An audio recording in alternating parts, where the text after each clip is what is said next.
How to make notifications vibrate long on WhatsApp. Hello guys, in today's video I'm gonna show you how to make notifications vibrate long on WhatsApp. First thing, go to WhatsApp and here we'll find these 3 points in the top corner. Click on it and click settings,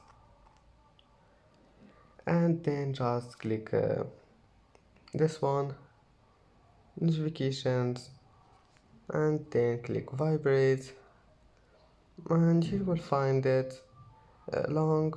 Just click on it, and that's it. That's how to make it long.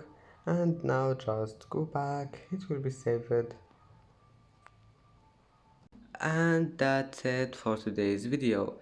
If you like this video, don't forget like and subscribe, and thank you for watching this video until the end. And now see you in the next video.